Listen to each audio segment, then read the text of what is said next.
What are we doing here? And where are we gonna go? It's like we just woke up one morning, and then it's welcome to the show.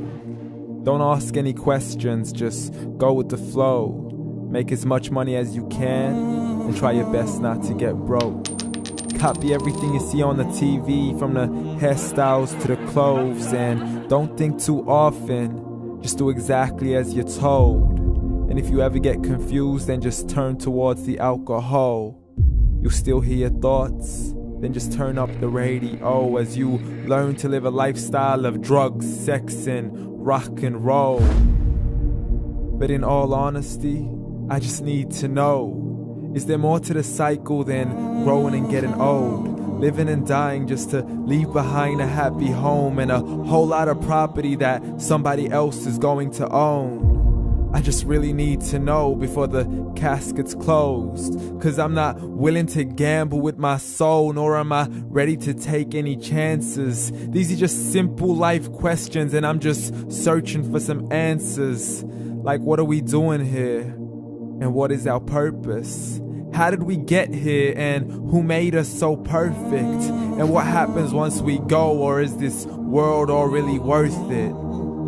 Questions we don't answer because apparently we don't really have to. There's no purpose to this life and our existence is merely natural. Then in that case, please let me ask you, did you create yourself, or was it somebody else who had fashioned you?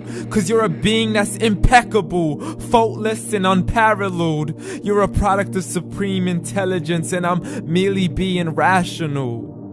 For there isn't a camera on this earth that can come close to the human eye, nor a computer that can compete alongside the human mind. And if the whole world was to come together, we wouldn't be able to create a single fly. So many signs, yet we still deny. As science tries to justify that all this could come from none, when it's a simple sum. 0 plus 0 plus 0 cannot possibly ever give you 1. So from where did all this order come? But everything has its origins, a maker, a creator of its own. I mean, the only reason you're watching this video is because somebody had to press upload. So we can believe in the Big Bang, but I'd rather believe in He who caused it to explode. Allah, the creator of everything along with every single soul. The ever-living, the master, the only one who is in control. Unlike his creation, beyond our imagination. And no, he's not a man, nor does he have any partners in association. He's on his own. And no, he did not ever leave us alone. Just like every manufacturer, he left us with an instruction manual. The Quran and Islam, and I'm sorry to jump to conclusions, but it's the only one possible.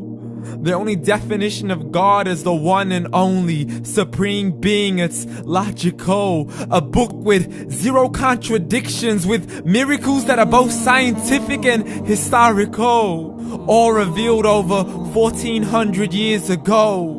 Like the detailed description of the human embryo. The descriptions of the human embryo in the Quran cannot be based on scientific knowledge in the 7th century. To the mountains as pegs holding firm the earth below, and the 2 seas that don't mix in a complete separate flow. To the planets in orbit, alternating night and day as they stay in flow. The expansion of the universe and the creation of everything from H2O.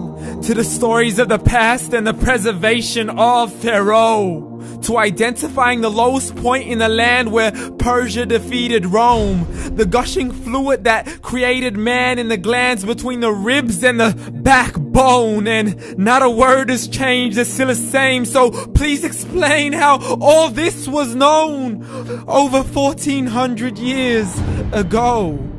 To a man who couldn't read or write as he would recite whatever the angels spoke. And if you still don't believe, please try to come up with something that's even close. But you can't, so we took God as a mockery and his messengers as a joke. Muhammad could not read or write.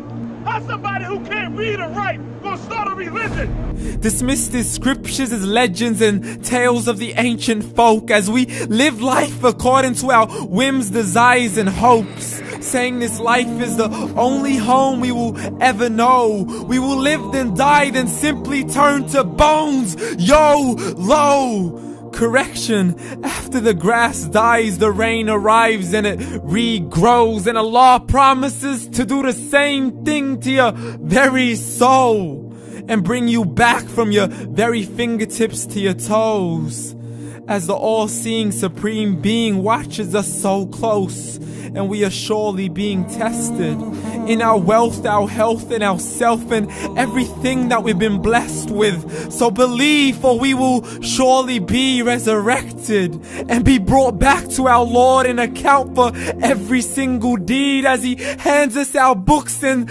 orders us to read. From the bad to the good and everything in between. You yourself are sufficient for your own accountability, so don't be mad at me. You are the one who thought He wouldn't come back to me. I gave you a whole life long to search after me, but you were busy in all that which was temporary. So read, and glad tidings to all those who believed. And if you disbelieve, read. And don't let that day be the first day you find out what your life really means. Read.